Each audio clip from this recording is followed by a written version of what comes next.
I got to go home. I'm 30 steaming the vegetables. I got to be in the pot for 30 to 45 minutes.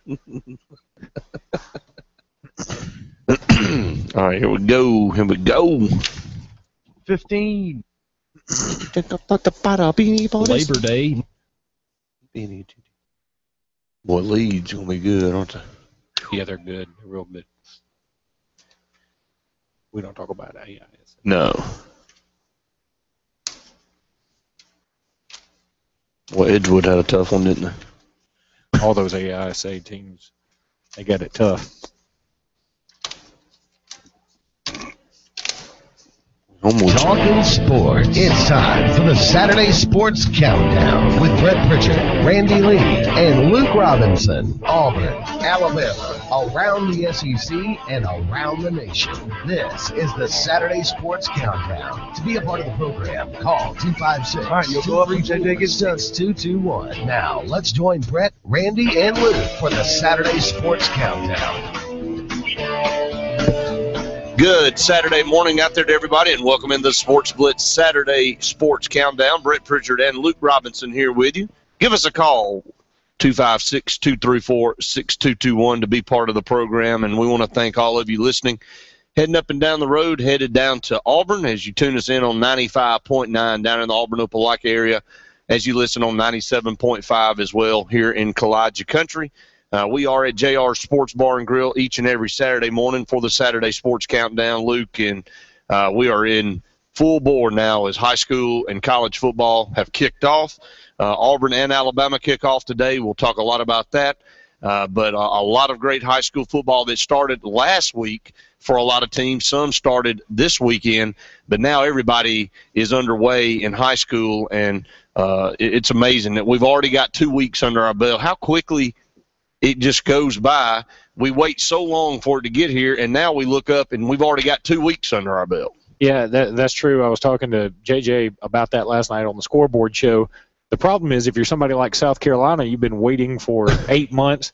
It comes around, you get your doors blown off at home, and all of a sudden you're probably out of the SEC race. You're definitely out of the national championship race. I don't see any way you can get back in it.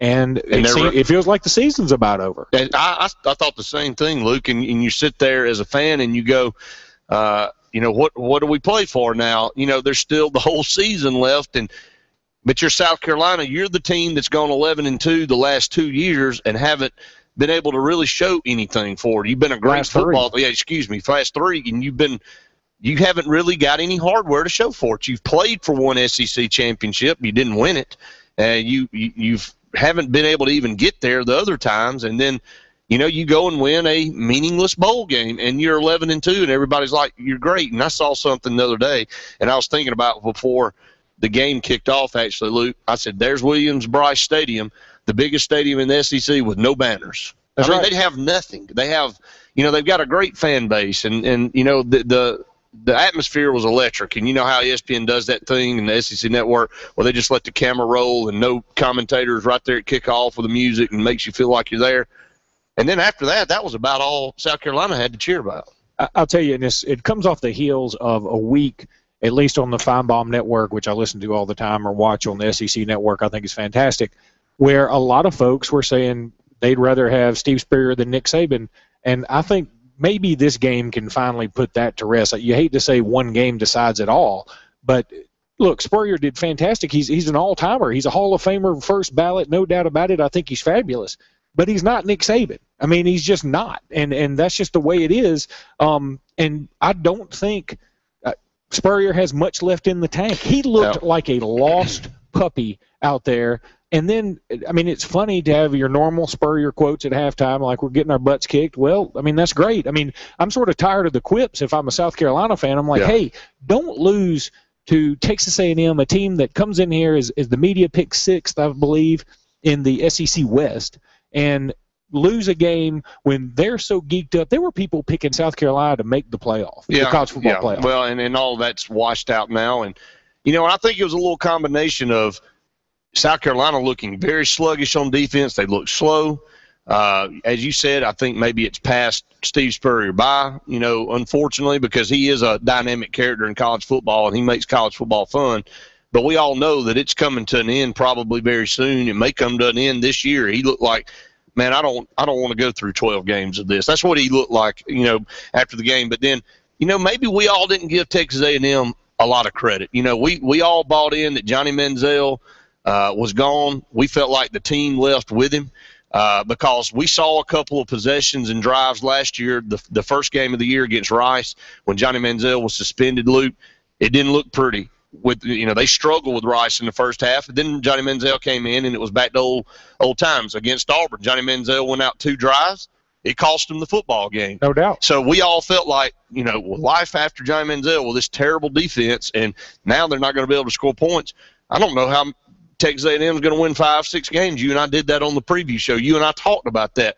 I'm going to tell you something. Maybe South Carolina is not as good as we all thought, and maybe Texas A&M is better than we all thought. I think maybe the truth lies in the middle somewhere right there, and we all better be ready because Kenny Hill, he played outstanding, and they've got receivers, and they get rid of the ball quick, and, Mike Evans helped Johnny Manziel make his name. He's a big, tall receiver. He threw it up to him. He went up and got it. Kenny Hill's got the same deal going on for him.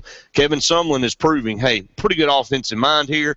Defense got a little bit better. It's still not great, but it got a little bit better on Thursday night, Luke. Somebody that Alabama and Auburn, it's just another problem that Auburn and Alabama are going to have to deal with this year. Well, I think Alabama's schedule got a lot tougher with the revelation that Texas A&M is very good, and Auburn's schedule probably remained a little bit unchanged. It's just that instead of South Carolina being the team everybody was worried about, now Texas A&M is that team. And in fact, another way Alabama's schedule got tougher, I think sight unseen, Florida is better than South Carolina. I haven't even seen Florida yet, don't need to see them. They're better than what I saw on Thursday night. South Carolina's not a good football team, period, end of story. They looked atrocious. They had no playmakers on defense, and they changed their scheme, Luke, and it looked like they were out of position and confused all night. Well, and Andy Graham talks about this all the time, that he hates rankings and all this preseason fodder, and I like it, but it does show you how fruitless it all is and how crazy it all is, because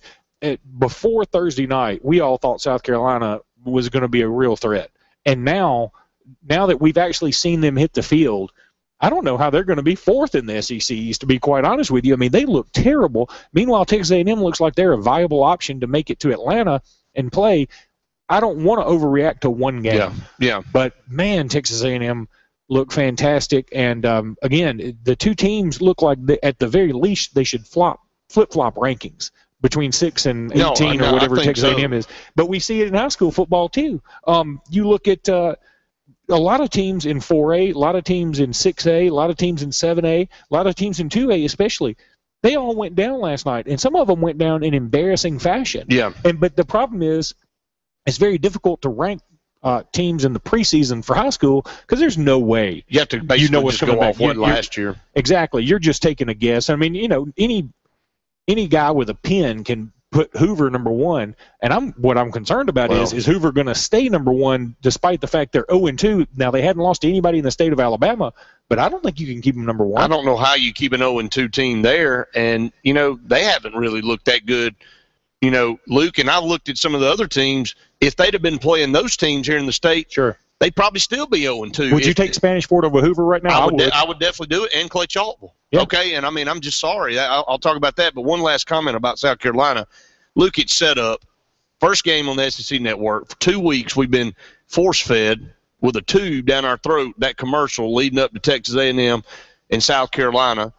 You're at your place, all these expectations, and you just fall miserably on your face. And to me, that you can't, me and you texted each other and you said, well, South Carolina just looks flat. And I said, you're right. But I said, that's not an excuse. This is the first game in the season at your place against a team that lost the best player in college football last year. You need to come out and show that you're a legitimate contender. And they did opposite of that. They came out and showed that they're a legitimate pretender. And that's, again, one game, they may turn it around and run the rest of the table. They may get in there and fix it.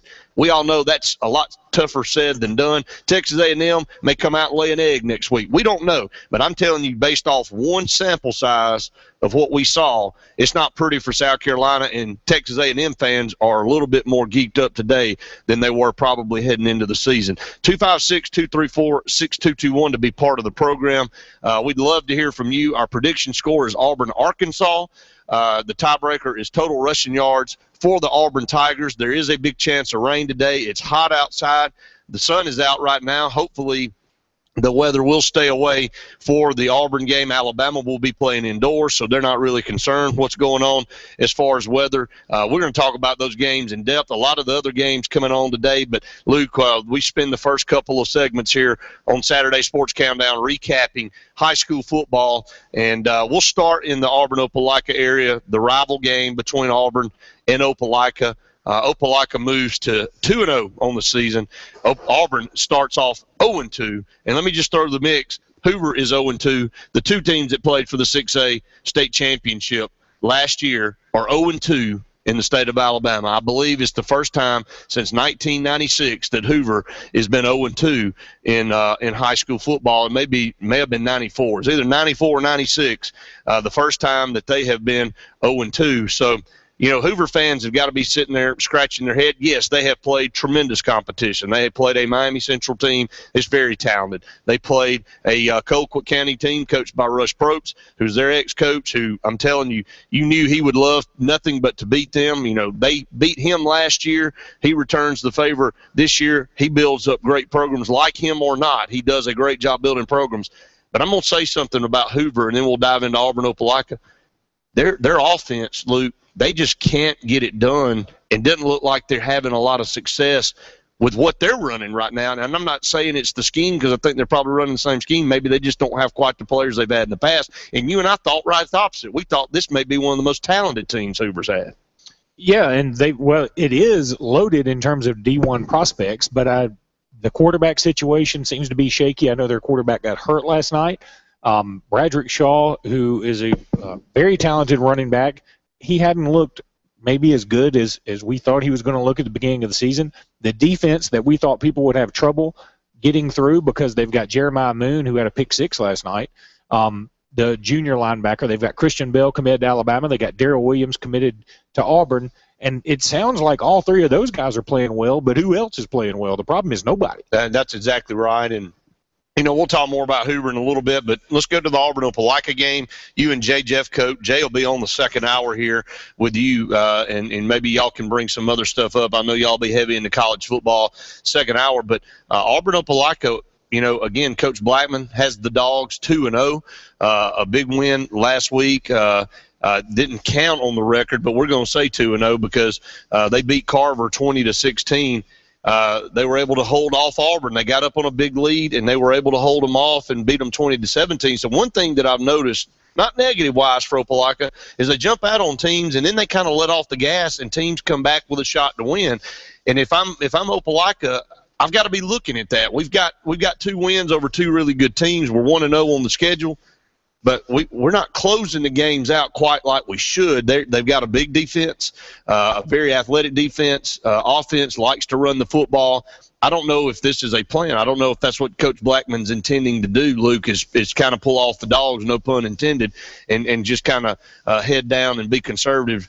But sometimes against other teams, you can be too conservative. It can come back and bite you. There's no doubt. It's just human nature, though. They were up 20-3. Yes. And so they had to feel like they had it in hand. It doesn't sound like Auburn was doing a lot offensively. Lo and behold, Auburn comes back, and it's a 2017 game, and Opelika is able to hold on.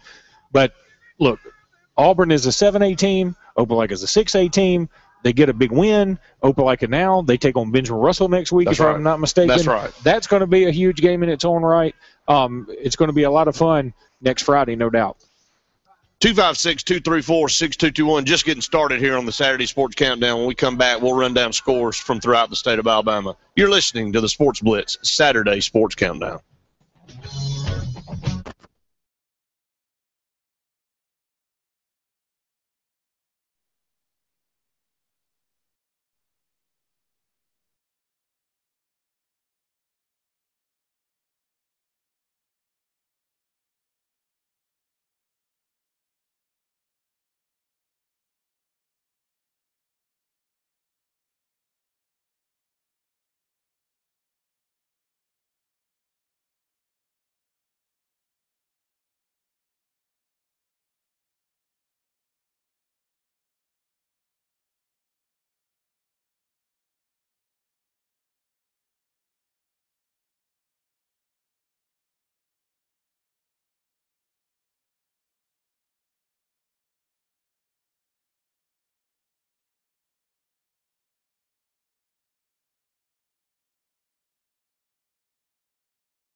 Three, two,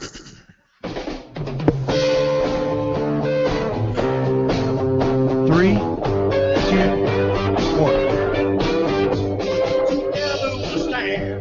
Welcome back, everyone, to the Sports Blitz Saturday Sports Countdown presented by JR Sports Bar and Grill here in Alexander City. We want to thank all of you for listening as you're heading down to Auburn, to Jordan-Hare Stadium for the Auburn-Arkansas game, listening on 95.9 and, of course, 97.5 here in the Lake Martin area. Luke, let's go back to the phone lines, or go to the phone lines for the first time. Welcome in Pat in Opelika. Pat, you're on the Saturday Sports Countdown. What's going on, Brett? What's up, man? Nothing much. Yeah, I was able to go to the Auburn Opelika game last night. Okay. And from what I took from the game is the fact that Opelika reminds me of a lot of the old Opelika. They are big and physical on both sides of the ball.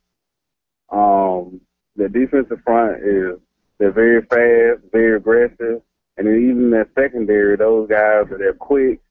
They can cover. So, it's going to be an interesting game. I'm interested to see, how Ben Russell will be able to match up against Opelika. Yeah, I think everybody's kind of waiting to see what happens there, because now the Benjamin Russell Wildcats are 2-0.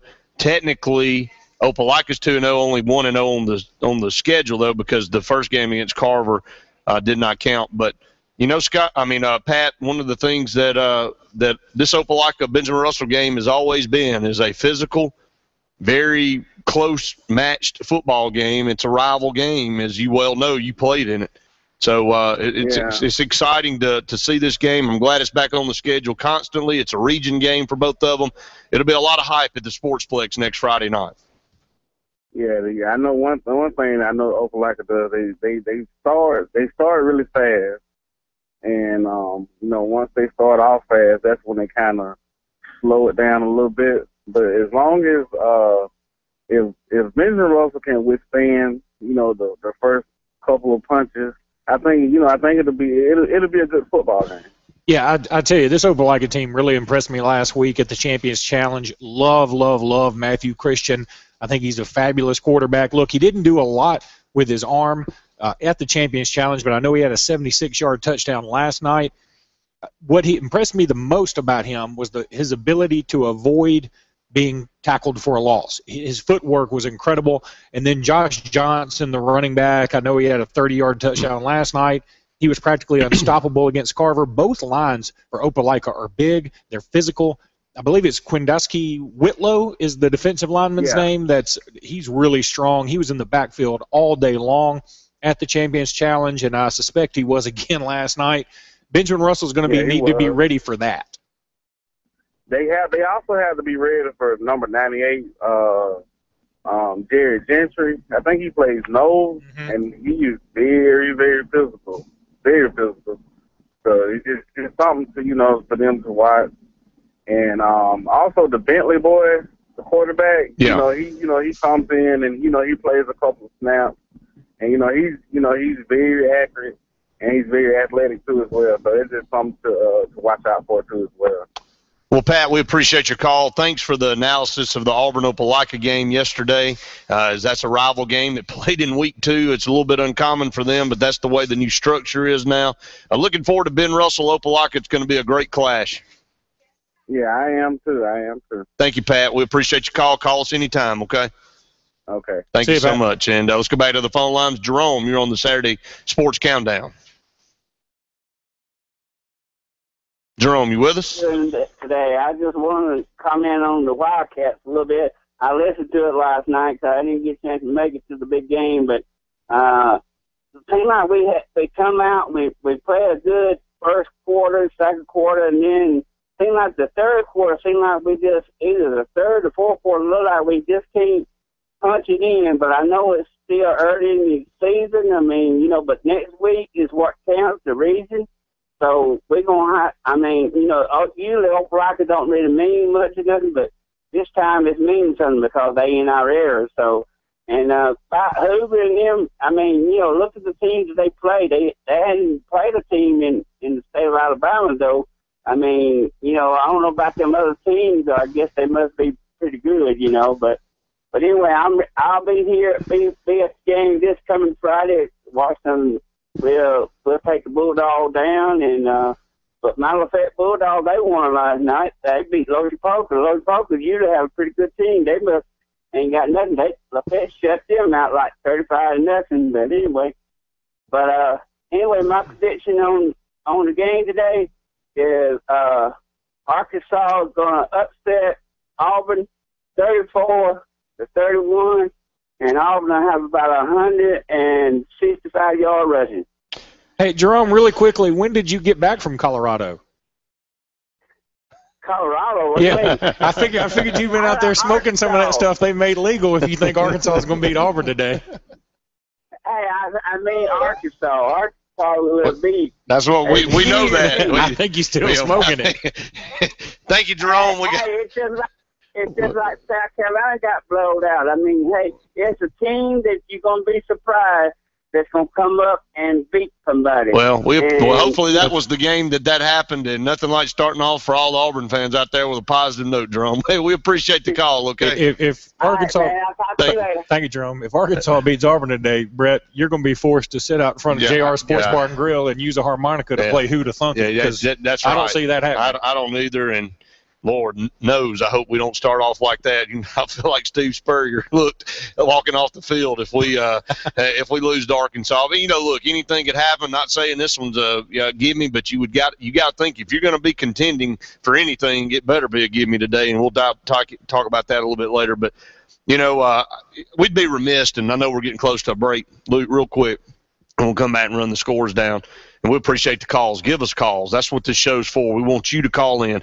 Give us your prediction on the Auburn-Arkansas game, and a comment, a question, anything you got. But Danny Horn returned to Clay County last night, and it wasn't Clay County that he coached, but it was a former shell of itself as Central Clay combined, Lineville and Ashland. He coached at Ashland for 20-something years and probably one of the most successful runs in high school football in this state. He is second all-time in winning percentage, Danny Horn is. He played against Benjamin Russell at Clay County twice, winning two close, very, very close games. Now he took Benjamin Russell up to Central Clay, back to his home county where he knows everybody and everybody knows him, and he's very appreciated. But Danny Horn, there was a lot of emotion last night just going up there for him. And he knew that day was coming soon when the schools were growing and the way it kind of came together. And, the Benjamin Russell Wildcats came out and took control of the game. They never trailed. They, as Jerome said, had opportunities inside the 20-yard line 3 times and weren't able to make it happen. Actually, twice inside the 20, weren't able to get any points out of it. But getting better offensively, they will do that. Defensively, they've got an outstanding football team. But again, we'd be remiss if we didn't say something about Danny Horn making his return trip to Central Clay last night. How much damage could he have done if Clay Central were the current Clay Central and Danny Horn were still the coach back in those days? He'd look like Liberace. He'd have rings everywhere. He still has rings everywhere. He had 6 titles up in Clay County with Ashland. So hopefully he can land one of those here in Alexander City, Alabama with the Benjamin Russell Wildcats as he continues to build this program here and put it as one of the top programs here in 6A. We're up against a break, Luke. When we come back, we will run down those scores throughout the state. You're listening to the Sports Blitz Saturday Sports Countdown.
3, 2, 1.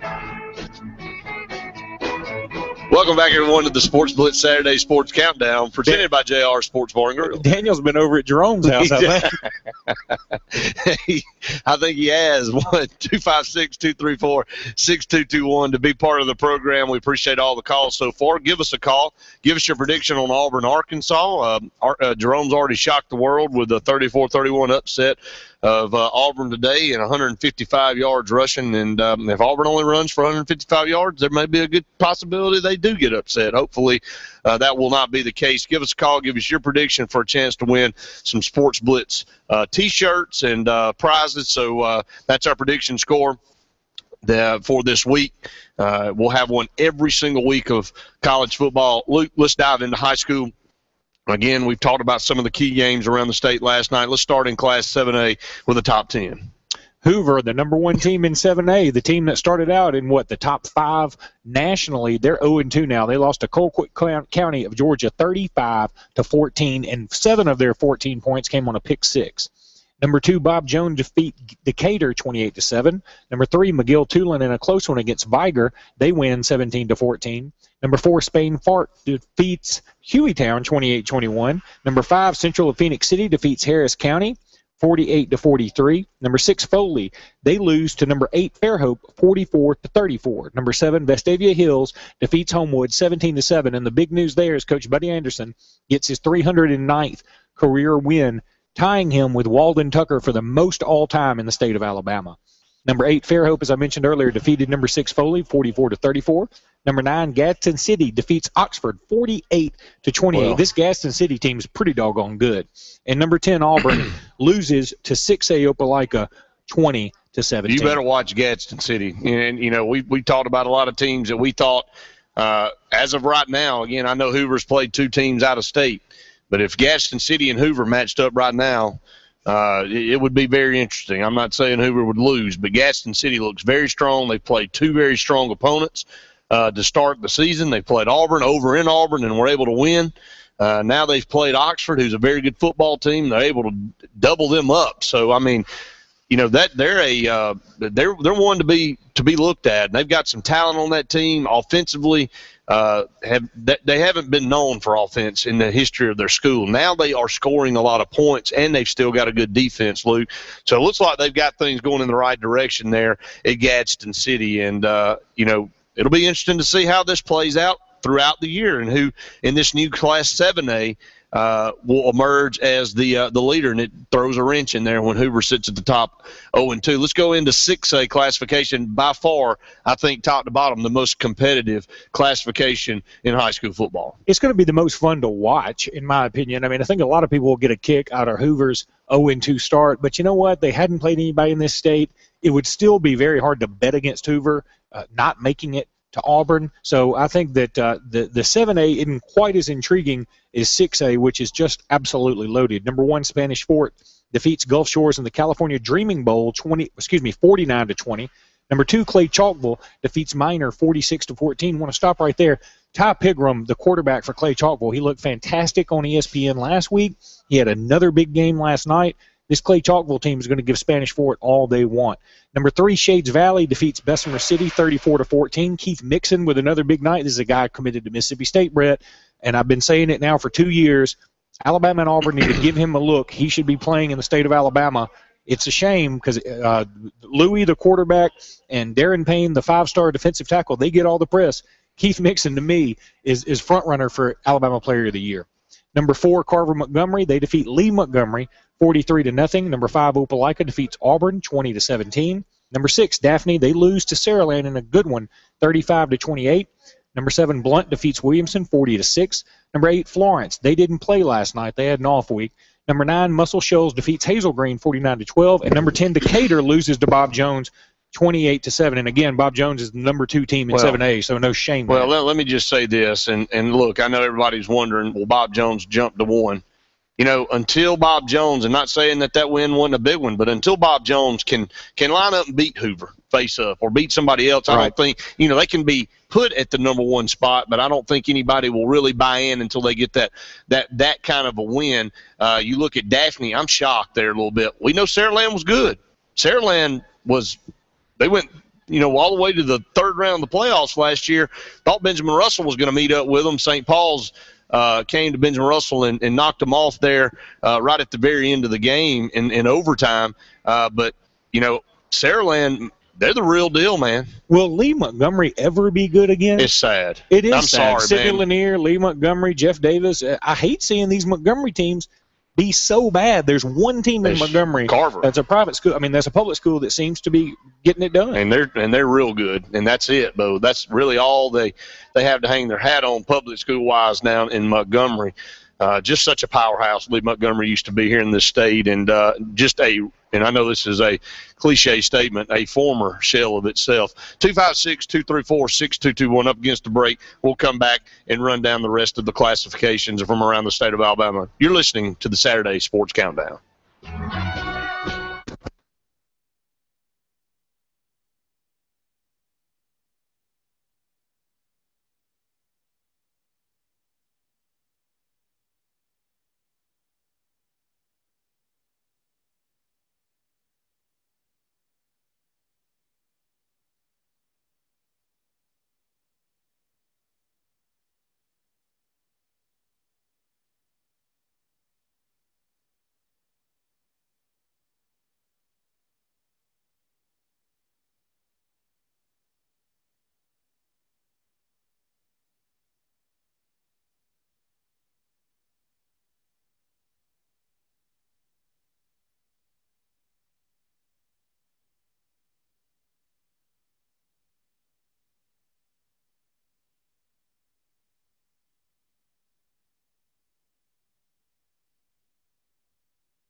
What we at, Daniel? About to come back. 20 seconds. You the man. They wrote that song about you, didn't they, Daniel? I'm the man.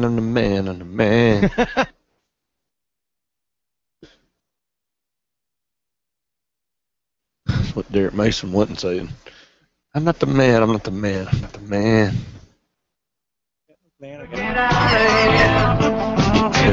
Get out of here.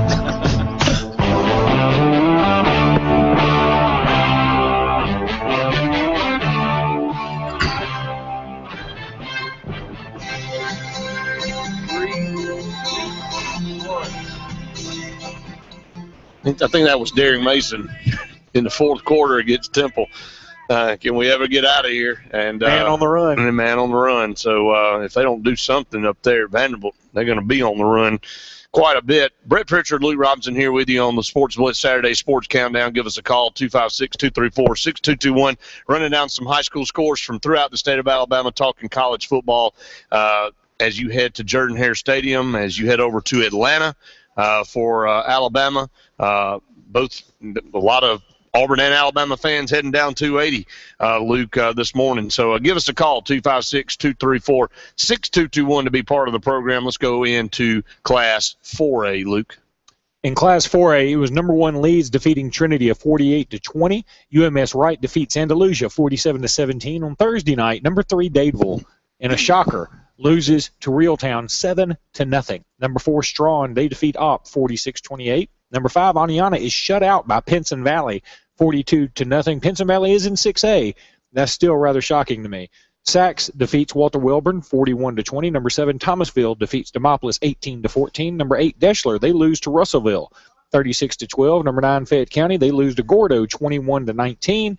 And Hamilton defeats Seligent 37-0. Sliding down to 3A, Madison Academy gets right back on the winning side of things, Luke, as they defeat Maplewood out of Tennessee, 45-12. It was T.R. Miller defeating Tallahassee in a good game, 21-10. Piedmont losing in the Champions Challenge to Dadeville, beats Cherokee County 48-20. Dale County improves to 2-0 with a win over Headland, 48-14. Walter Welborn loses to Sachs, 41-20. Colbert County defeated Tanner, 56-50 in a high-scoring affair. Pike County 1-0 now as they defeat Goshen, 12-0 in a defensive battle. Glencoe defeats Plainview, 28-14. Midfield loses to Winona, 21-0, and Lauderdale County loses to Wilson at 28-13. Now Class 2A. In 2A, Tanner, they lose to Colbert County in an absolute classic, 56-50 in overtime. Number 2 Fife defeats Geraldine 48-7. Number 3 Washington County defeats Linden 39-13. Number 4 GW Long defeats Barber County 61-0. Number 5 Lynette defeats Notasulga 41-20. Number 6 Pickens County, they lose to Greensboro 19-0. Number 7 Cottonwood loses to Geneva 40-21. Number 8 Sweetwater, they were off last night. Number 9 Falkville defeats Decatur Heritage 48-13. And number 10 Addison defeats Vinemont 26-20. And closing out in 1A, Brantley is going to be the team to deal with in Class 1A. Definitely them and Maplesville. They are the 1 and 2 teams, and they won convincingly. Brantley defeated Laverne 32-12. Maplesville defeated Billingsley 54-0. And then the third-place team, the third-ranked team, lost to Washington County. Washington County, nothing to shake your head about. They won 39-13 over the third-ranked Linden team. Hubbardville defeated Holy Spirit 35-6. R.E. Hubbard loses to Hatton 18-13.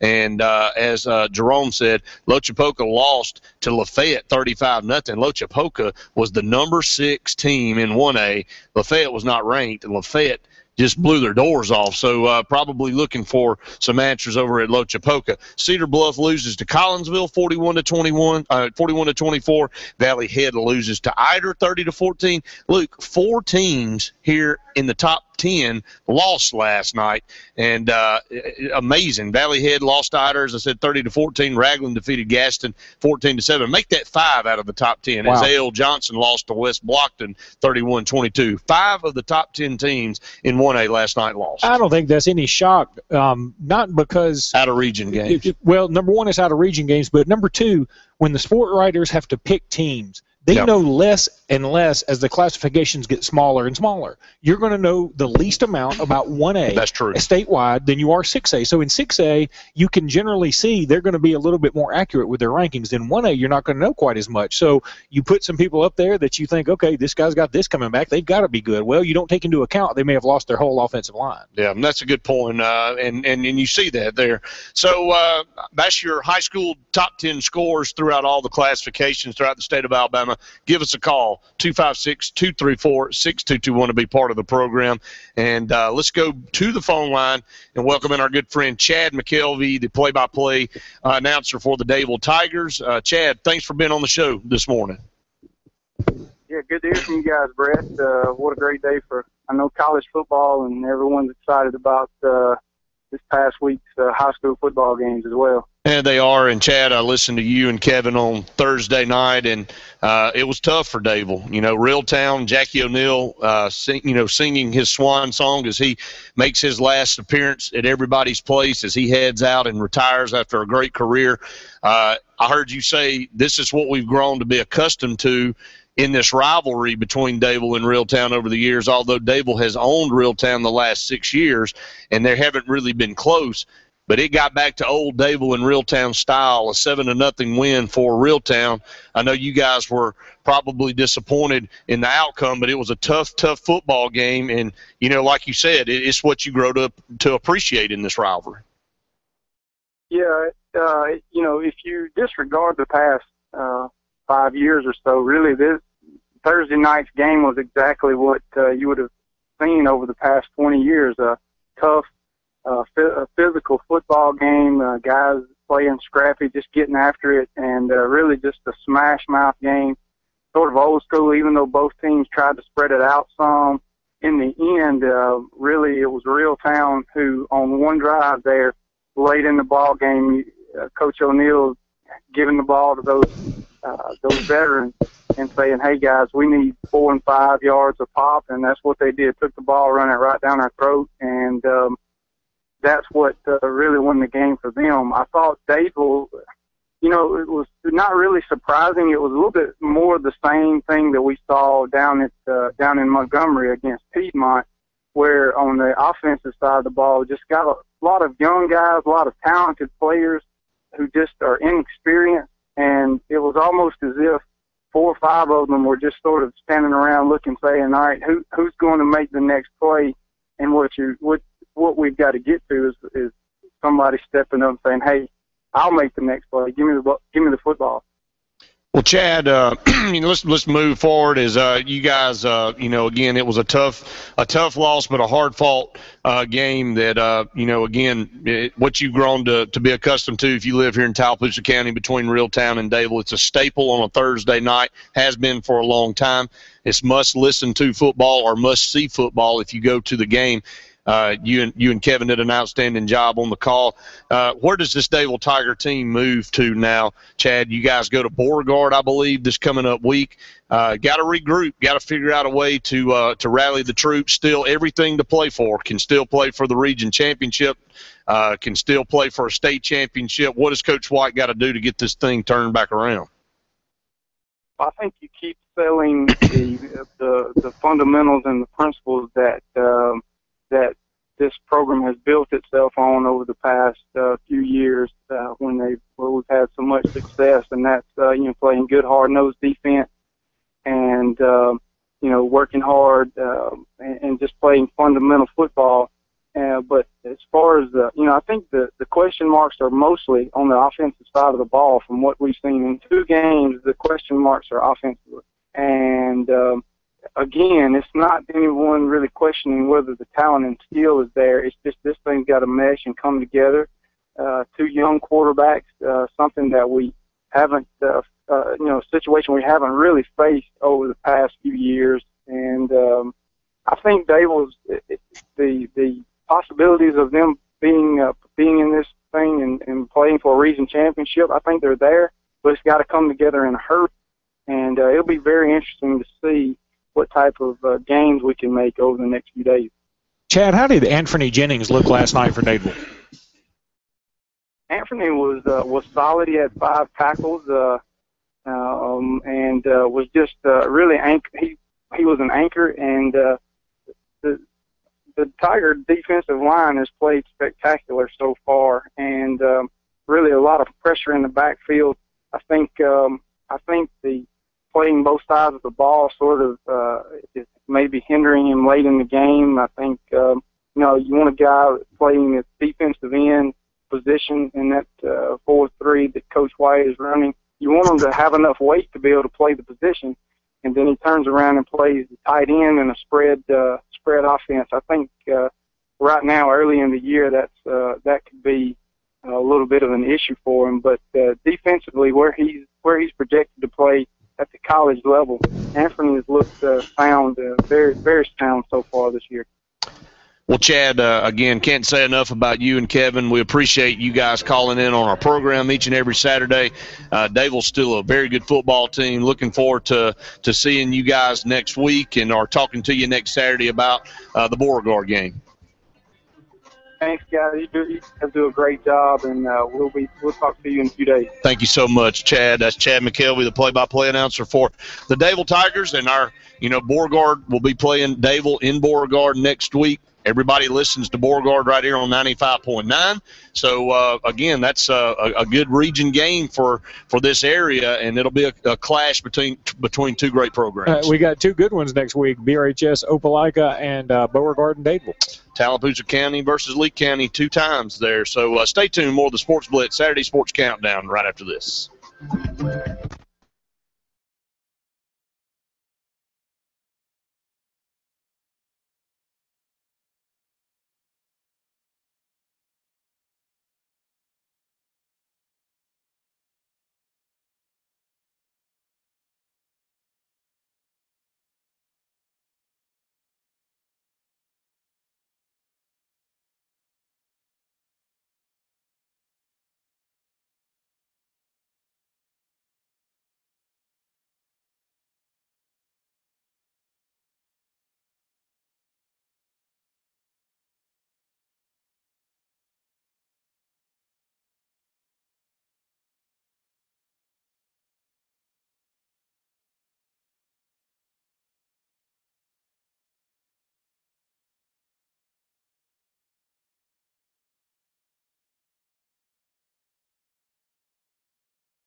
By Satterfield on Highway 280 in Alec City.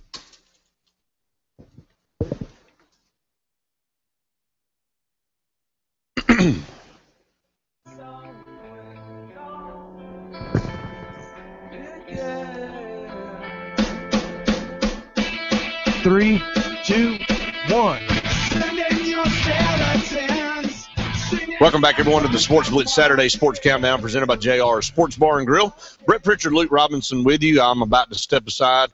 Jay Jeffcoat going to come up here with you, your co-host with the AHSA Radio Network Scoreboard Show. Y'all going to dive into college football. I'll head down to Auburn, get ready for the Auburn-Arkansas game.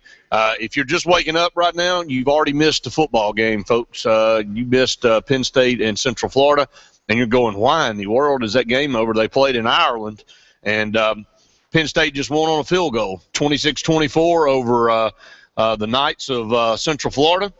James Franklin debut at Penn State. He comes up with a win. He improves to 1-0 on the season. So, again, I'm sure you'll be able to watch the replay of that 100 times on one of the many ESPN networks out there. Luke, you and Jay will talk about college football here in the second hour, take everybody's calls, everybody's predictions. The prediction is Auburn, Arkansas. The rushing yards is the tiebreaker. Just real quick, you and I, before I leave, the Alabama-West Virginia game, what concerns you as an Alabama fan about this game? Well, I think what concerns me more than anything is the perception of the quarterback. It's not what the quarterback does. I think Alabama could win this game handing off every single time. But I'm worried about if the quarterbacks play really well, then everybody thinks, oh, this quarterback situation's handled. Or if they play very poorly, oh, we're doomed. I don't think it's either way. I think that you won't know that answer until you get to either Florida or maybe Ole Miss October 4th.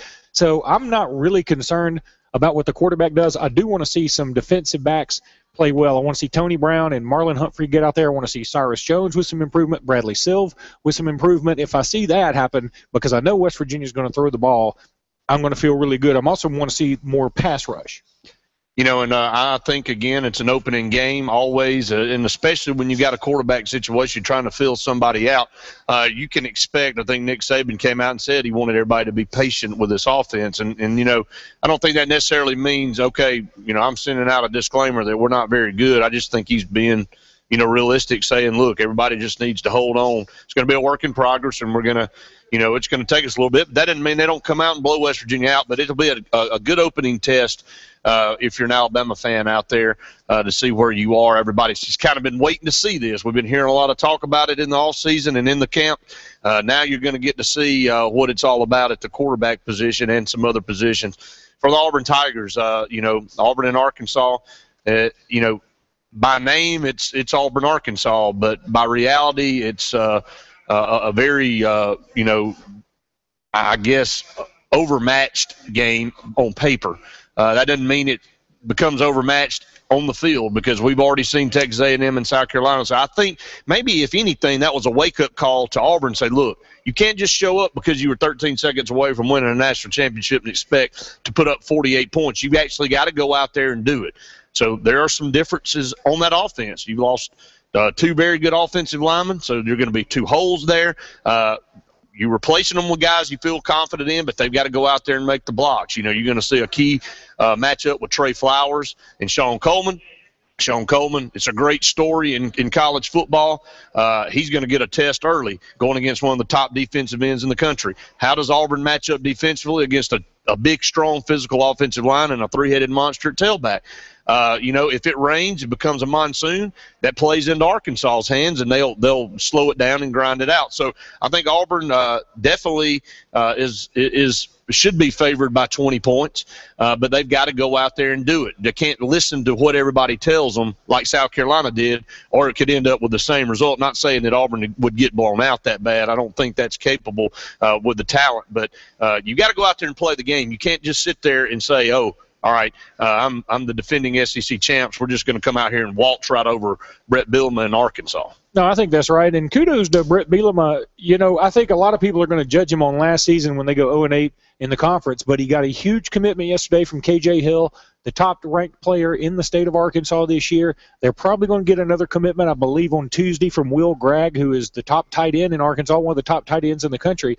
So he's building some things over there, and I think it's just going to take a little bit longer time. It's harder to rebuild at Arkansas than it is at Alabama or Auburn or LSU or Florida or somewhere like that. It just is. I mean, Arkansas doesn't have the same resources that these schools have, and if he can start keeping some of the big names home, he'll get this thing turned around to some degree. Will he be competing for national championships every year? I doubt it, but he can be where Wisconsin was.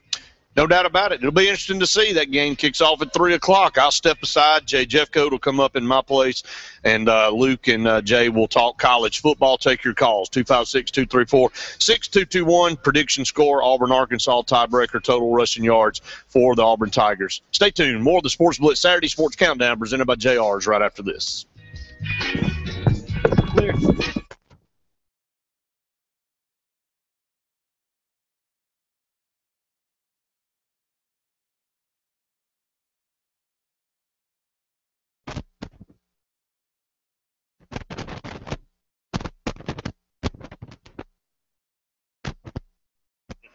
To that line. Yeah. Turn it to that line.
All right.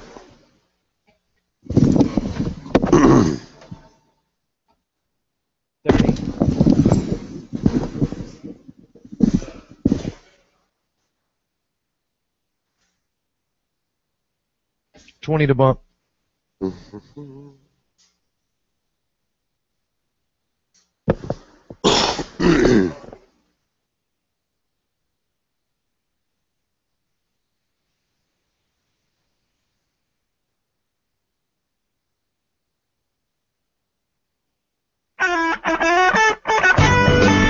Three, two, one. Welcome back into the Saturday Sports Countdown. Luke Robinson along with JJ now. Jeremy Jeffcoat. Jeremy, how you doing? I'm doing good, man. I was watching game day this morning, and it's not really official for me that football's back until you get to wake up on a Saturday and watch game day. That's exactly right. But, today I didn't get to see any of game day, really, because I was too busy watching a game in Ireland. I was watching Penn State take on Central Florida, and it was a fantastic game.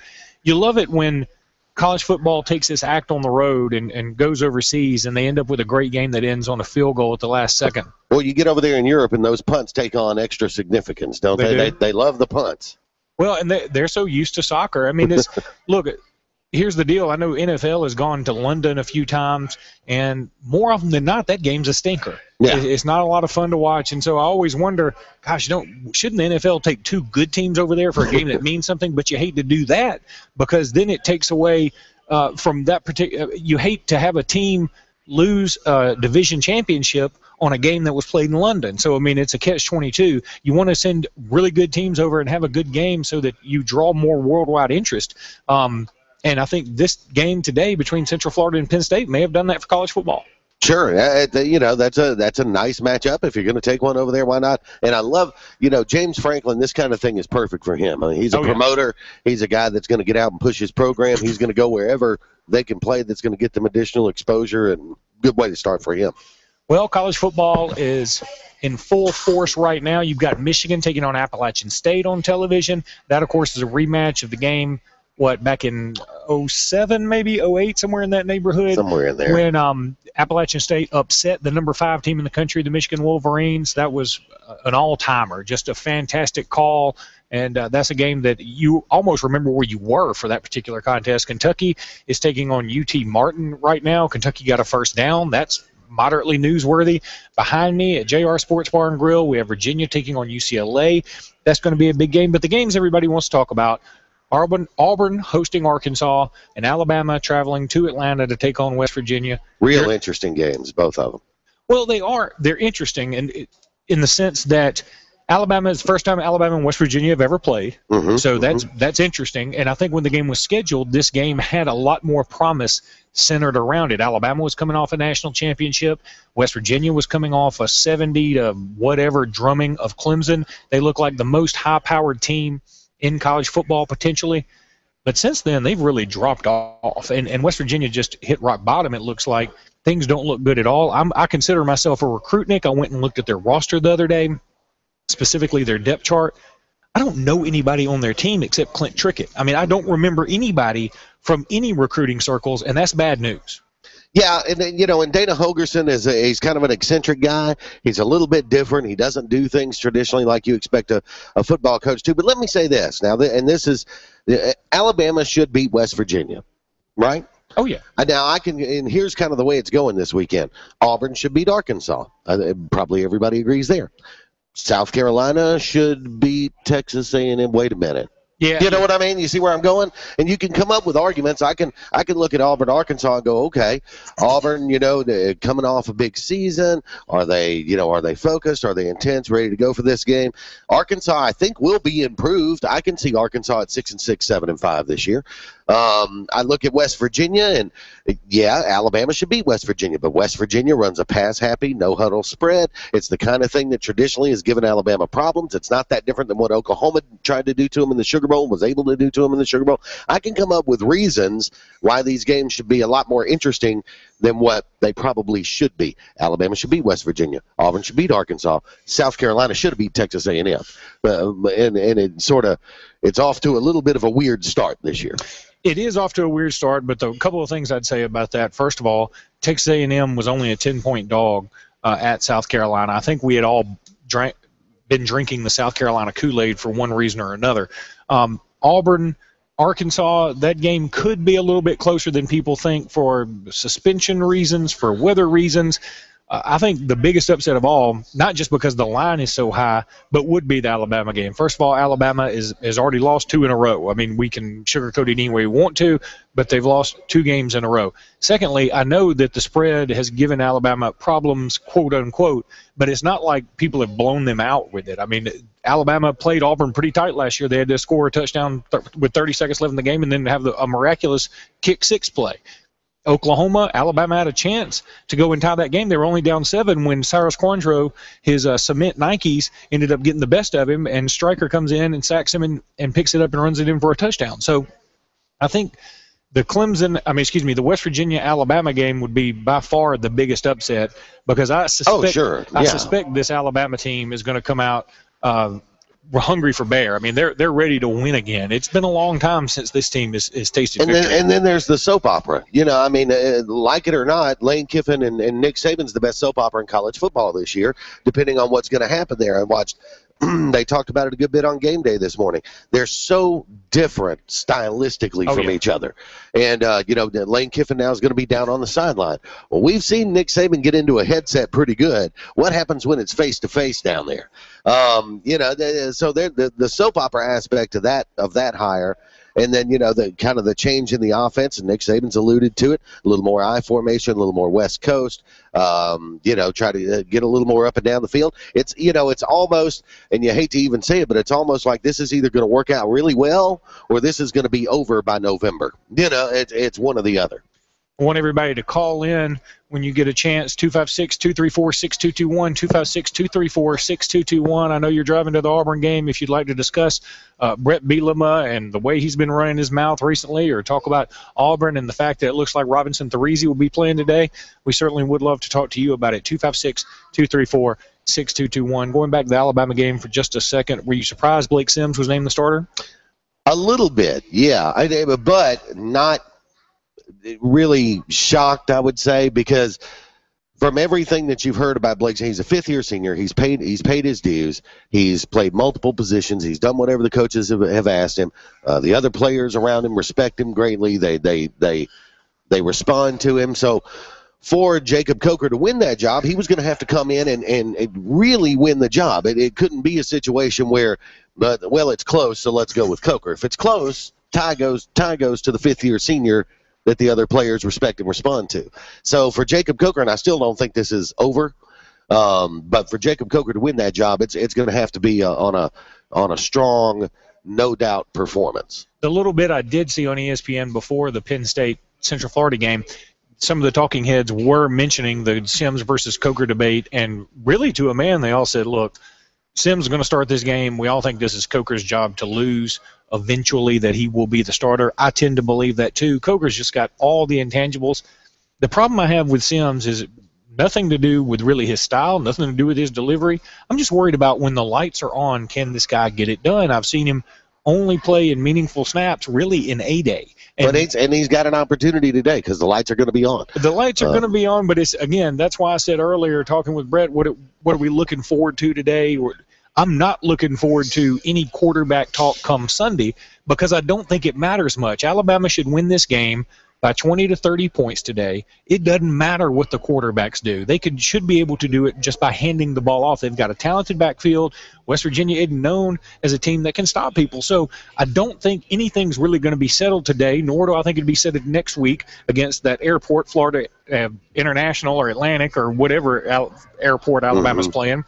And then I don't think it'll be settled after Southern Miss the week after that. The only time I think Alabama's really going to need their quarterback to step up is possibly against Florida September 20th. Yeah, they'll need that. But it's, again, I don't think it's over, but Jacob Coker hasn't separated himself yet at the level he needs to win that job outright. You're listening to the Saturday Sports Countdown at JR Sports Bar and Grill. Give us a call, 256-234-6221. We'll be back in just a minute with more.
Okay, we didn't go to Mike and Jackson's Gap with the prediction. Last sorry time, about so that. We need to go to him. He's still holding. Yeah, pick up and tell him I'm real sorry about that. Tell him right out of the break. I already did that. Okay. 15.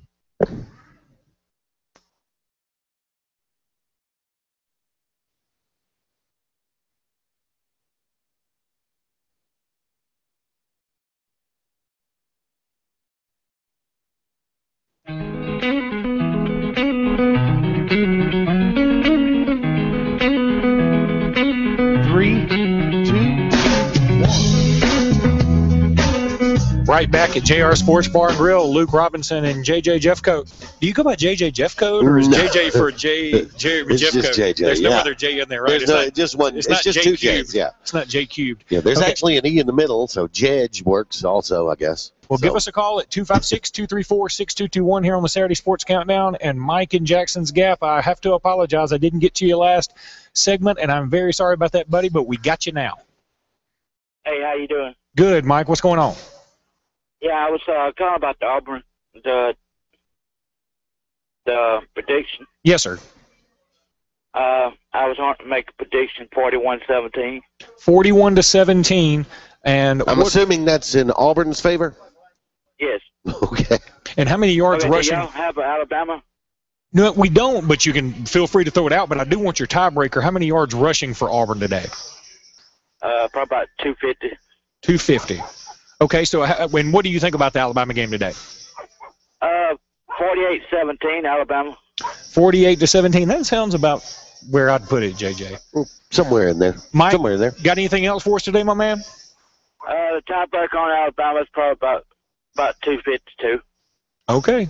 I appreciate it, buddy. Thanks so much for calling in, Mike, and be sure to call in again, okay? Okay.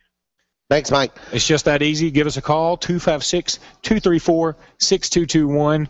Couple of games on right now. Well, really more than a couple. You got UCLA and Virginia on right behind me at JR Sports Bar and Grill. Lots of TVs out here, by the way, at JR, so come on out and check them out. Great chicken fingers. We just had some cheese nuggets. Fantastic. Brett and I did before you got here, JJ. Of course you did before I got here. Yeah, well, I mean, we had to hurry up and get them before you got here. That's right. You've got Navy playing Ohio State without Braxton Miller. You've got Kentucky being so incredibly Kentucky. I mean, this game is on right now, and they're playing UT Martin, and they look so Kentucky right now. Well, they did, and you know, speaking of, and we hadn't really mentioned this, what in the world went on with Vanderbilt? You know, they were atrocious. Again, that's another one. Vanderbilt should beat Temple. You're at home. You've made a bowl game 3 straight years. You're playing a team that won 2 games last year, and it's not like Temple had a big recruiting class to come in with a big influx of talent, and you get beat by 30 at home. There's a lot of, you know, just so far, at least in the very limited amount we've seen, some unexpected stuff. I don't know if we'll see any unexpected stuff today, but on this Auburn-Arkansas game, you know, if you're Auburn, what are you looking to see today? I think it's easy because Arkansas had such a struggle last year. I think it's easy to go, well, you know, it's kind of one of those easy, no-name, tune-up kind of games, and it's easy to forget it's a conference game. And anytime you get in conference, things are never as easy as you think they ought to be. But so if you're Auburn, what are you looking to get out of today's game? I guess that's the question.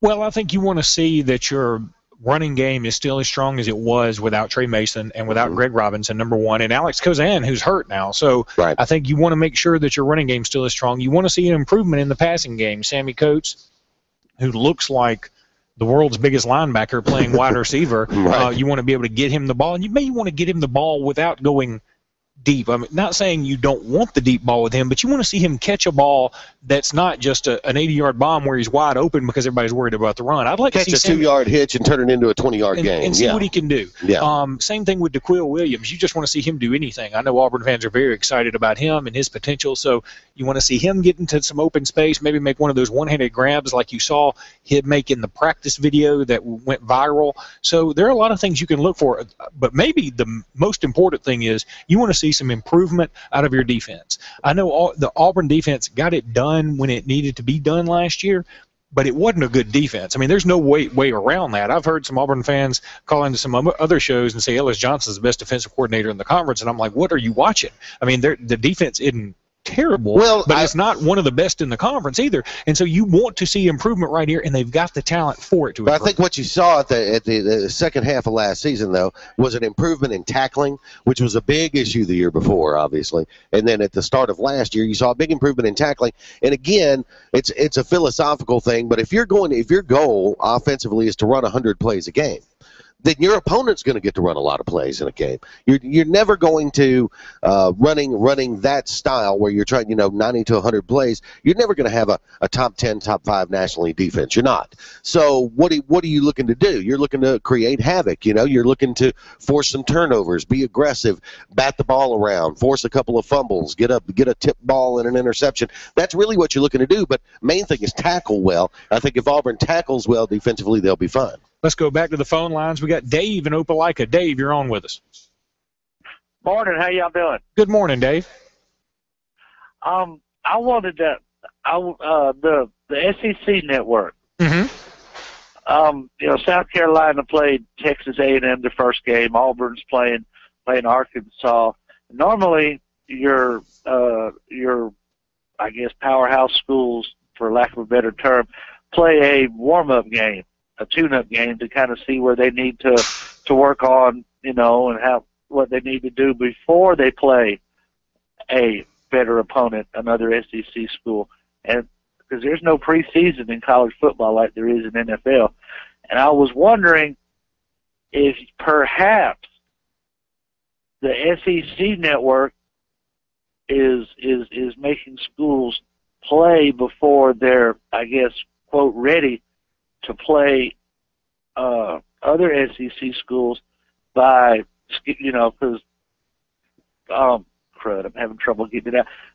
Television dictates a lot of the game scheduling. It has to, in the rush to get the SEC network going, they scheduled, Auburn, Arkansas, and South Carolina. And if South Carolina would have had a chance to play at lesser school, do you think Steve Spurrier might have had time to look at where he needed to make adjustments and done so, and then perhaps the next week played Texas A&M and been a much better team? Well, thank you for your phone call, Dave. And JJ, I'll let you jump in on this, but the South Carolina team that I saw the other night, it wouldn't have mattered who they had played. There was a good chance they were going to lose. They looked god-awful. Now, if they had played Kentucky instead of South Carolina, I guess they'd have a better shot at winning. Instead of Texas A&M, they certainly would have had a better shot at winning. There's no doubt about that. But, I don't necessarily agree. I think what your point was that you don't normally open with a big conference name, because I know LSU's playing Wisconsin tonight, Georgia's playing Clemson, Alabama's playing West Virginia, which was big when it was scheduled. And, there have been some other big games that Alabama, LSU, Georgia, all these teams have played big names that aren't necessarily in the SEC to start the season. But your point is valid about starting off with a tougher conference opponent the first weekend. Now, having said that, Auburn starting off with Arkansas, it's a big name in theory, but they were picked last in the SEC West this year, and they were 0-8 last year. So it's not like they're starting. It's the Iron Bowl on week 1. Well, the conference schedules are dictated by the SEC office. They're not now. Does the SEC office have a vested interest in the SEC network? Of course they do.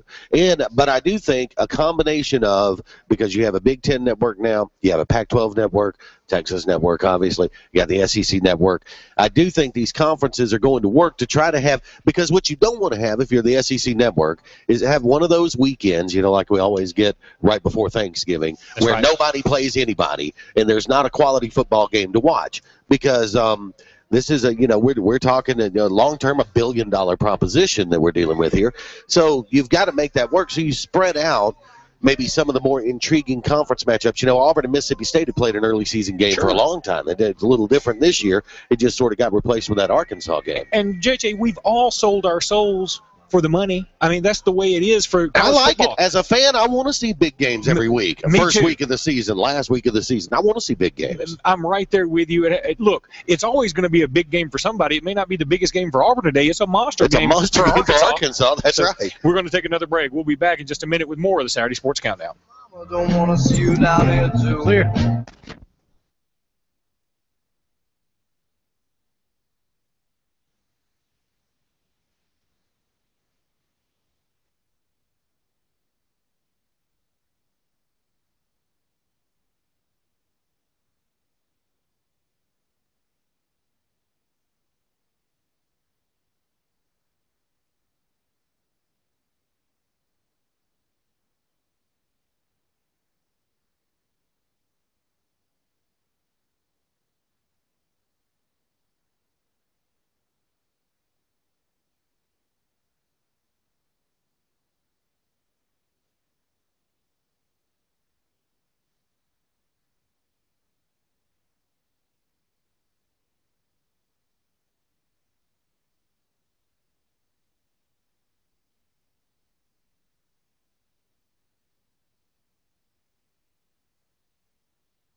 Already came back up, Jeremy. Okay.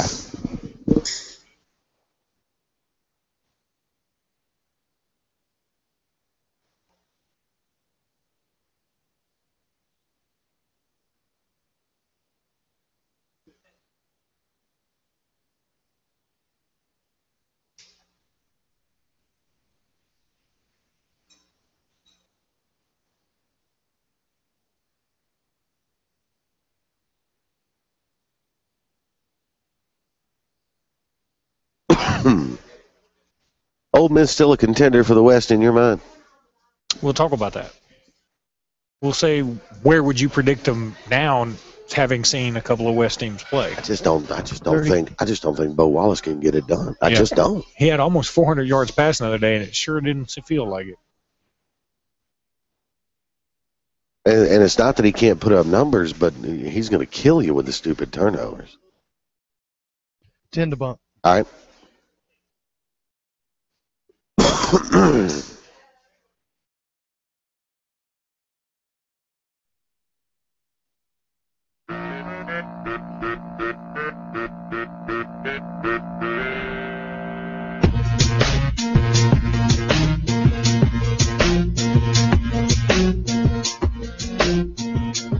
Three, two, one. Welcome back to the Saturday Sports Countdown. Luke Robinson and Jeremy Jeffcoat here at JR Sports Bar and Grill. Give us a call. Give us your opinion on things. 256-234-6221.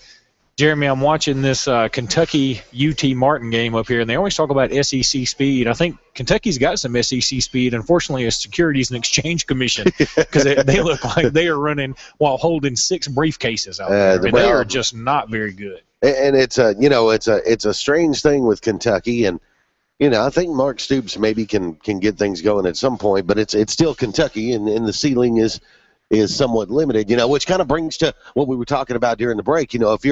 If you wanted to make the argument that this is the most wide open year in the Southeastern Conference in a long time, I think you make that argument, because you look in the West, and you could have, you literally may have 7 contenders for the Western Division Championship. I think you've got a solid 3 in the East.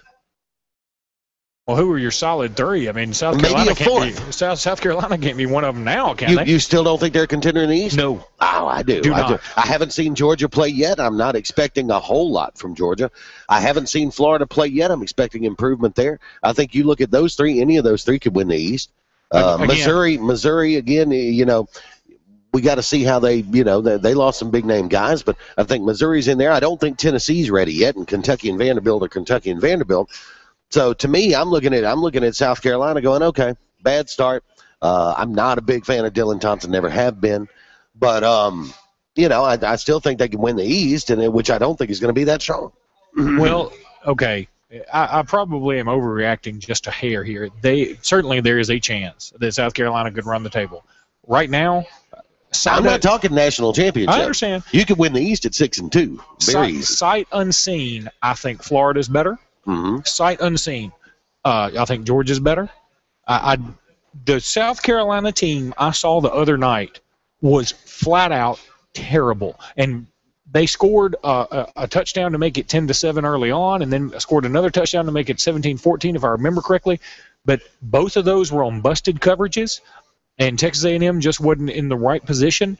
I was not impressed at all with South Carolina's running game. I thought their defense was horrific. They made 0 adjustments. When do South Carolina and Georgia play?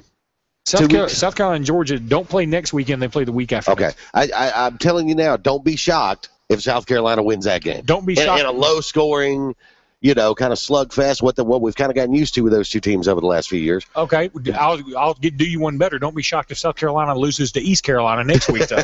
And I'm being dead serious. I don't know that this team is not a threat to lose to anybody on their schedule the way they played the other night. They just looked awful to me. I was so disappointed in the way they came out and played because I expected so much more from them. I predicted them to win the East. But let's talk about Ole Miss for a second. Of course, Ole Miss and Boise State played on Thursday night. That game was a 7-6 snooze fest for the longest time. Both teams trading interception after interception after interception. Both quarterbacks had 3 interceptions at halftime. Bo Wallace ended up with, 379 yards passing or something crazy like that. and several touchdowns. 3 interceptions. He looked bad. I don't know how you can have, I think, 4 total touchdowns, 379 yards passing, and still look bad. Well, I'm going to say, at the risk of offending any Ole Miss fans who may be listening, the thing with Bo Wallace is not a serious player. Bo Wallace is not going to take you over the top. Bo Wallace is not going to carry you to any sort of promised land. It's the one weakness. I think Ole Miss has some talent really all over the field. Now, a lot of it's young talent, but they've got some guys that can play all over the place, and Bo Wallace is a talented guy. The problem is Bo Wallace upstairs is a mess, and Bo Wallace makes stupid decisions, bad mistakes. And you know as well as I do, if you're going to compete in the West right now, as loaded as it is, you're going to have smart play from the quarterback position. I just don't think Bo Wallace is capable of doing it. I think, you look at Nick Marshall, Dak Prescott, what we saw from Kenny Hill the other night. We'll get a look at the Alabama quarterbacks today. We'll get a look at the LSU quarterbacks, which they may be going with the true freshmen when they finally settle in. But right now, you look at Bo Wallace, you're not going to put him anywhere in the top 3 in Western Division quarterbacks, and it may be as low as 6 or 7 in there before it's over with. Yeah, I agree. Here's the thing that scares me as an Alabama fan. Bo Wallace is beginning to remind me a little bit of a guy named Steven Garcia. Yeah, and absolutely. Steven Garcia had the night of his life, or afternoon of his life, against Alabama, and I think they're kind of the same player. They both have oodles of talent, but they don't seem to put it together when they need to put it together. But when they do, when the light does come on, no matter how long that light is on, they look fantastic. They look like the best quarterback in the league. And that particular day in 2010, Steven Garcia was throwing absolute darts. He looked like Peyton Manning that particular day. I think if they play any other time, Alabama beats that team. But that day, Steven Garcia was an All-American quarterback. I heard an Ole Miss fan call the Feinbaum Show the other day. This is after their game. And he, because everybody was raving about Kenny Hill, and this guy didn't like it. And he said, "Look, did you even see Bo Wallace?" "Yeah. What's your point?" And he actually made this statement. He's like, "You can't tell. If you watch the last quarter and a half of that game, there's no way you can tell me you take Kenny Hill over Bo Wallace." Yes, I can, because there were 2.5 other quarters in the game. That's right. It's not played a quarter and a half of the time, and that's the problem with Bo Wallace right now. I think Ole Miss is going to be dangerous. Ole Miss is going to beat some people. I don't think that Ole Miss is the team, because coming into this year we talked about a historic, it could be a historic year for Ole Miss. Ole Miss has never made the SEC championship game. Is this the year? Could be their best year in a long time. And I don't see that at all with that team. I just don't. I don't think this is. I think this is another nice 7-8, maybe by the time bowl game's over, 9-win Ole Miss team. Well, here's the thing, though. They do have a pretty favorable schedule. They get Alabama and Auburn at home. I do think Ole Miss could easily beat one of those two teams. I don't think they can beat both of them, but I do think they'll beat one of the two. And they've got a defense that will keep them in everything. And if Bo Wallace will just not turn it over 3 times and a half like he did the other night, it's like asking us not to breathe. I understand, but if you do that against Alabama, Auburn, LSU, Florida, the game's over. I don't care how good your defense is. It's over at halftime. Exactly. Yeah. And fortunately for them, they were playing a Boise State team that is not your older brother's Boise State. I mean, this is a Boise State that's going to be more reflective of what Boise State will be from this point forward, which is not very good. LSU, Wisconsin. What do you see? I want to pick LSU, and I did pick LSU in the paper just because, SEC. Because it's LSU. But Wisconsin's got a lot of talent, and Wisconsin's going to do the things that LSU probably isn't going to like, and they're going to play smart. And this LSU team is so young. They've got a young quarterback. They've got Leonard Fournette, who some people are predicting is going to win the Heisman. That's great, but he's a true freshman. And then they've got Malachi Dupree, who's not even making the trip. He was probably their best wide receiver as a true freshman. He's not going to be making the trip. So LSU could lose this game very easily. Oh, yeah. Well, there's a reason it's a very small line. So get your phone calls in, 256-234-6221, 256-234-6221. We'll be back in just a minute with more of the Saturday Sports Countdown. I think Jennings is the true freshman. Is he the red shirt? He's the one. He was announced as the starter. Who's that? Anthony Jennings for LSU. He was announced. Yeah. He was announced as the starter. I still think they're going to wind up with him. I think that's just mild. Yeah.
Got about a minute 15. Okay. How many more breaks do we have?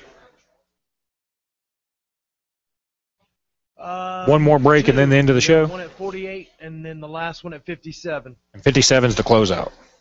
Yep. Correct. Okay.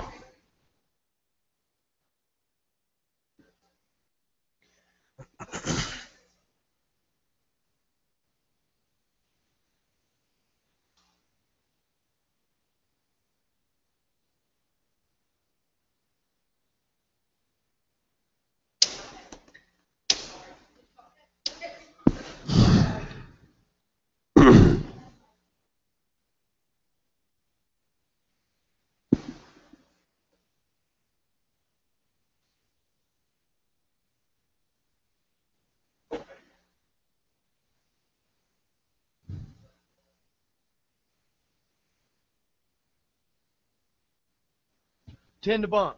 All right.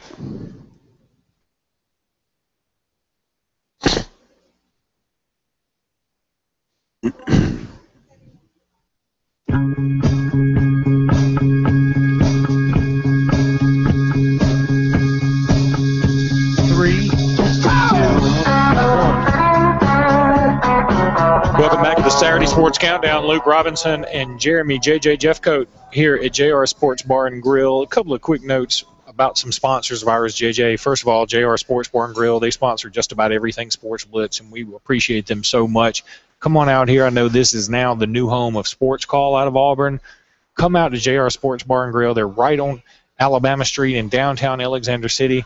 Fantastic place to come. Great place to watch games. They'll be open all day today. Great specials, great food, great people, great service. Come on out to JR Sports Bar and Grill. I also want to give a big shout-out to Tatum Lawn Care. These guys are a new sponsor of Sports Call, but I'm going to give them a shout-out right here on Saturday Sports Countdown because I really appreciate what they've done for me at my house. Their lawn care crew is fantastic, and they do an incredible job, and Charlie Tatum and the crowd would be glad to help you out. So give them a call, Tatum Lawn Care. So, JJ, now back to football talk. Yes. Kentucky, I was making fun of them a little bit earlier, but you know what? They jumped out to a 14-0 lead. But they are playing UT Steve Martin, so I think that it's again to be Vanderbilt determined. played Temple and took a 30-point bath at home. I don't know. Kentucky. It's they're going to be fine. I mean, they're going to be Kentucky. They're going to win. I think if Kentucky could get on a run like Vanderbilt has last few years, where you're making a bowl game every year, that's about where Kentucky needs to be. Kentucky is not, regardless of what Mark Stoops says, going to be up there competing for the Eastern Division every year. It's not going to happen. At least not for a long time. Some major things would have to change, but Kentucky. It's nice to see him off to a good start, though, and I do like Mark Stoops. I think he's a quality coach, and he'll probably get some things done. You think Ohio State's not missing Braxton Miller? It's 3-0. Buckeyes on top in the second quarter. Navy has the ball, third and goal, and now it's going to be fourth and goal from about the 1.5. I wonder if Navy will try and go for this. I would probably go for it if I were Navy. Why wouldn't you? What's the harm in it? Yeah. But they're very close. They're probably just inches away from the goal line, and they line up and go for it. I don't know that they got it. I do not think they got it. I think Ohio State may have held them. So, little play-by-play and color talk here for the Ohio State-Navy game. This game being played in Baltimore. A lot of people were very curious about it. How would the Buckeyes react without Braxton Miller? They do not look very good. A lot of people thought this would be the way, and it's unfortunate that they lose their quarterback. But, Ohio State and Urban Meyer, maybe they were a little bit exposed at the end of last year, losing to Michigan State, a very tough, gritty team, and then losing to Clemson. So, it would be terrible for them. And now they're going to go for it again against Navy. I'm sorry, Navy must have gotten an extra down somehow, some way, and they do get the touchdown. Navy's going to take the lead, what should be 7-3 against Ohio State. Let's go back to this Auburn game for a second, JJ. What are you looking for if you're Arkansas? What if you're Arkansas? What's your game plan today to try even be competitive against? You want to start seeing. You got the feeling sometimes last year watching Arkansas that it was a hurry up and get the game over before the score gets out of hand sort of thing, exactly. Right? And it got to that point. It was a terrible year.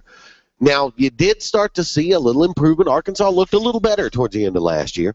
I think if you're an Arkansas fan, what you're hoping to see is something closer resembling Bielema ball. You're hoping to see, an effective running game that breaks off some long runs here or there, that chews up clock, that puts points on the board. People forget, but Brett Bielema wasn't a guy that won games 17-13. He was a guy that won games 60-13. You know what I mean? So they scored a lot of points at Wisconsin. So I think if you're an Arkansas fan, that's what you're looking for. You want to see your offensive line moving some people around, opening big holes, get some big runs, and run some play action off of that once in a while. But you don't really care if you're, the world's most dangerous passing team. But what you want to be is a team with a running game that's very, very hard to stop, because that's Bielema ball. So if you're Arkansas, that's really what you're looking for. And then you want to look up early fourth quarter and go, hey, we got a shot, and we got a chance to win this thing. Now, they may or may not get there, but if I were an Arkansas fan, that's what I want. I want to be in the game early in the fourth quarter. Arkansas quarterback Brandon Allen, he's had an interesting offseason, you could say. The other day, maybe a week ago, it turned out his car was set on fire right there in the parking lot.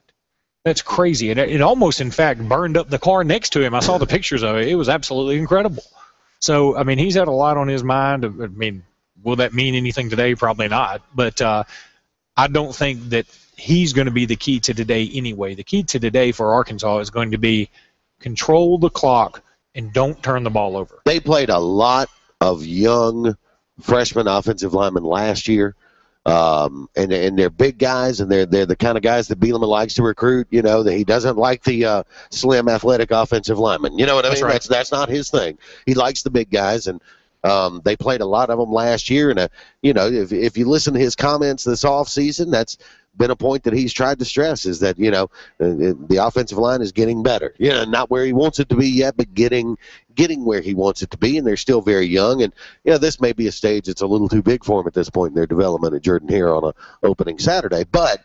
And I think Arkansas is, like I said, I can see Arkansas winning 6 or 7 games this year. I cannot. You cannot? No, I cannot. Who are you going to beat? You're going to beat. Pull me out the schedule. Well, I'll give you. Well, I'll tell you what. I looked at 7 wins the other day. Okay, so. you play Texas Tech. I don't think you win that game. I do think they win that game. I don't think you win today against Auburn. I don't think you win against Alabama. No. I don't think you win against Texas A&M. I'm not knee-jerking Texas A&M just yet. Okay. So. That's fine. The Texas A&M team I saw the other night will beat this Arkansas team. I think Arkansas is very capable of beating Ole Miss. I think they're very capable of beating Texas Tech for sure. I don't know the rest of their non-conference, but you got to figure that Mississippi State, where that's one of those where they play in it. Arkansas competed pretty well with LSU last year. This is a team that I can see winning a couple of games where they're a pretty heavy underdog. So, but again, I may be putting too much on Brett Bielema's past, but quality coaches tend to, in the second year, you start to see a little more of their style creeping in there. So don't be surprised. All I'm saying on Arkansas is this. I'm not saying they're going to contend for anything. Don't be surprised if Arkansas surprises a couple of people this year and makes it to a bowl game, or at least is flirting with a bowl game at the end of the year. I don't think they can make a bowl game. I think they're a year away. I think that they need one more year of development. They just have too many problems. Defensively, I think they're still a pretty good ways behind. They play Nicholls State. They'll win that game. They play Northern Illinois. They should win that game, although Northern Illinois has been to more BCS games than Arkansas has. They've got Georgia at home. That's not a win. UAB is probably a win. I see at most 4 wins for this team, and they got to go to Missouri. I don't think they win there either. I see 4 wins at max. See, the difference is I'm going to give them a win against Texas Tech. Texas Tech, you're going to give them the win. Oh, yeah. Well, it's actually in Arlington, if I remember right. Yeah, I think that's right. Yeah, I'm going to give them a win at Texas Tech. I think they've got a shot at Missouri, even though that game's on the road. Wow. I think they'll play LSU extremely tight and have a chance to win that one. I don't think they'll have any problems with UAB. And then beyond that, could they walk up and surprise somebody? That's the question. If they surprise somebody, they're going to a bowl game. You've already surprised me with 2 well, of these I've surprised you, but none of those will be surprises to me. We're going to take another break here at the Saturday Sports Countdown at JR Sports Bar and Grill. Come on out and join us. We still have time for you to get your predictions in, or to get a question in if you'd like, or just a comment if you'd like to talk to JJ and me. 256-234-6221. We'll be back in just a minute. Clear.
Boy, UCLA isn't exactly lighting the world on fire, are they? Just, yeah, thank you. Oh, they did score. Early second. That's all they got on the board, huh? Wow.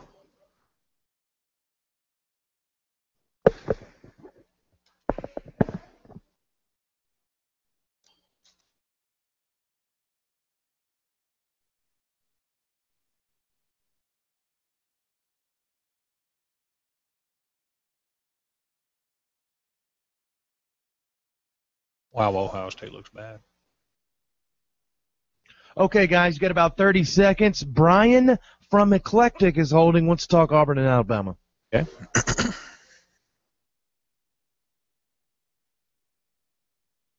And this is your last segment. Okay. You will have about 5 minutes remaining in the show when we come back. Go. 10 seconds to bump. Don't forget about Brian.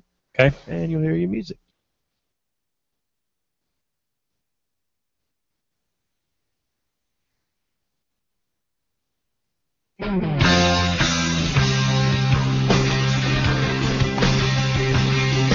Three, 2, 1. Welcome back to the Saturday Sports Countdown. Luke Robinson and Jeremy Jeffcoat at JR Sports Bar and Grill.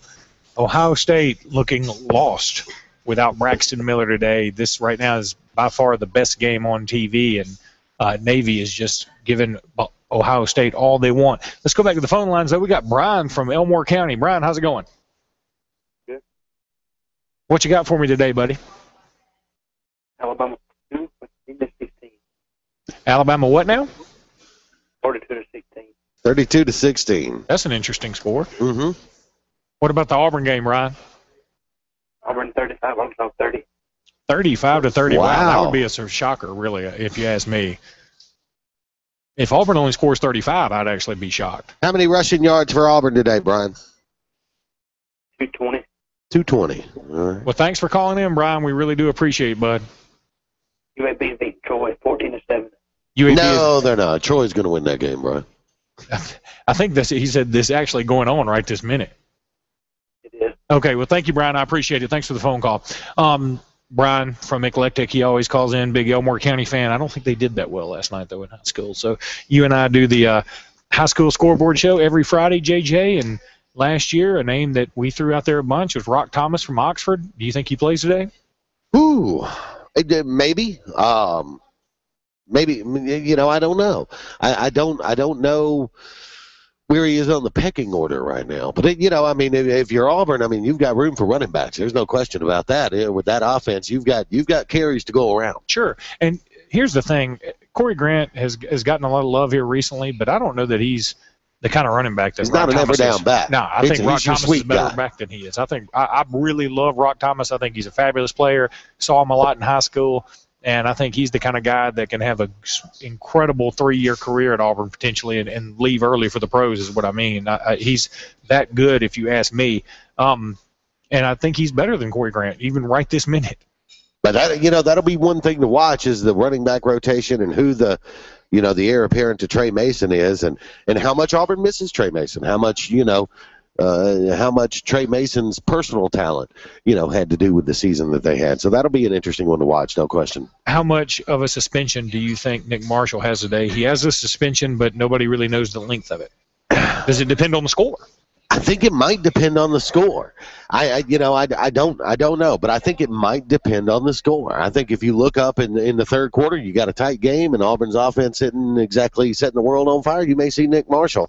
If Auburn comes out, Jeremy Johnson puts 4 quick touchdowns up, you may not see Nick Marshall.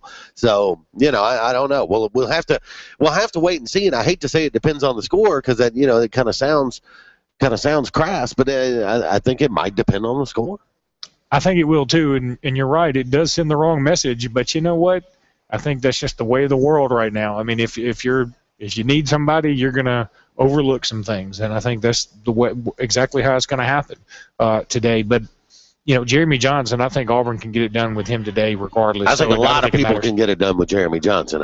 Jeremy Johnson, I think, is a very talented quarterback, probably a better pure passer than Nick Marshall is no anyway. doubt about that. So, you put Jeremy Johnson out there, I'm not sure you lose a lot, at least in the passing game. And, the question is, is he going to get out there and run the way Nick Marshall does? Nick Marshall's an unbelievable runner. So, I don't know. We'll see. We get to the third quarter. If you see Nick Marshall come trotting in off the sidelines, I think it'll be interesting. Wouldn't be surprised to see Nick Marshall start the second half, regardless of score. It may be a one-half suspension, something like that. Well, that's going to do it for the Saturday Sports Countdown. I want to thank everybody who called in, gave us predictions, gave us questions and comments. You guys are so important to the show, and we definitely appreciate you. We will be back next Saturday right here from JR Sports Bar and Grill. Thanks again, everybody. We'll see you then. You're out. Bye, buddy. See you.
No.